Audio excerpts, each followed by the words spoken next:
ಹೇಳ್ತೀನಿ ಅಣ್ಣ. ಇದನ್ನು ಕೊಯ್ದು ಮುಳ್ಕೊಂಡು ಮಾಡ್ಬೇಕಾ? ಹಾಂ, ನಮ್ಮ ಮಲೆನಾಡು ಶೈಲಿಗೆ ಈ ಹಲಸಿನ ಹಣ್ಣಿಂದ ಇದು ಮುಳ್ಕ ಮಾಡ್ತಾರೆ. ಇಲ್ಲಿ ನಾನು ಒಂದು ವರ್ಷದ ಅಕ್ಕಿ ನೆನೆಸ್ಕೊಂಡಿದ್ದೆ. ಹಂಗೆ ಇದಕ್ಕೊಂದು ಸಣ್ಣದೊಂದು ಕಾಯಿ ತಗೊಂಡಿದ್ದೆ. ಸಣ್ಣದೊಂದು ಕಾಯಾಗ ಒಂದು ಕಡಿ. ಇದನ್ನು ಫಸ್ಟ್ ಸೊಳೆನ ಮಿಕ್ಸಿ ಜಾರಿಗೆ ಹಾಕೊಂಡ್ರೆ ಫಸ್ಟ್ ಇದನ್ನ ಕಡ್ಕೊಂಡು ಗರ್ರ ಮಾಡ್ಕೊಂಡು ಕಡೆಗೆ ಅಕ್ಕಿ ಹಾಕೋದು, ನೀರು ಹಾಕೋಕ್ಕಾಗ ಹಿಂಗೆ ಮಾಡಿ ಫಸ್ಟ್ ಸೊಳೆನ ತಿಸ್ಕೊಂತೆ. ಅದಕ್ಕೆ 3 ಏಲಕ್ಕಿ ಹಾಕಂತೆ. 3 ಏಲಕ್ಕಿ ಹಿಂಗೆ ಹಾಕೊಂಡು ರುಚಿಗೆ ಬೇಕಾದಷ್ಟು ಉಪ್ಪು ಹಾಕ್ತೆ.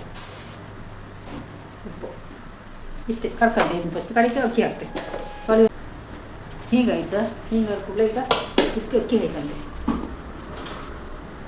ಜಾಸ್ತಿ ನುಣ್ಣಗೆ ಏನು ಬೇಡ.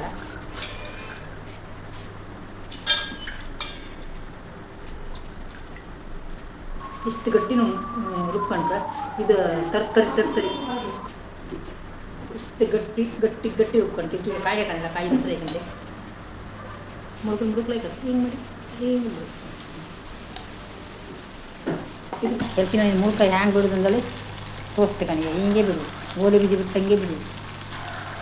ಏರು ಕಾವಾಗಿ ಇಟ್ಕೊಂಡು ಬಿಡೋದು, ಸ್ಲಿಮ್ಮಾಗಿ ಇಟ್ಕೊಂಡು ಬೇಯಿಸೋದು, ಚೆಂದ ಮಾಡಿ ಬೇಯಿಸೋದು.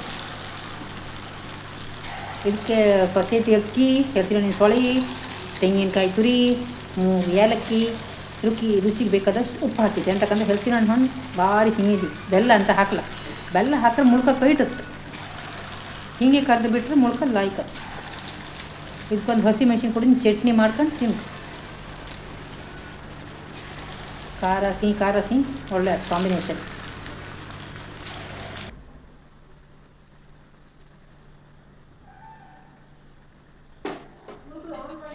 ಹಲಸಿನ ಹಣ್ಣಿನ ಮುಳ್ಕ ರೆಡಿ ಆಯ್ತಾ? ಕಾಯಿ ಚಟ್ನಿ ಜೊತೆಗೆ ಎಲ್ಲರೂ ಹೀಗೆ ಮಾಡ್ಕೊಂಡು ಒಂದ್ಸರಿ ತೀನಿ.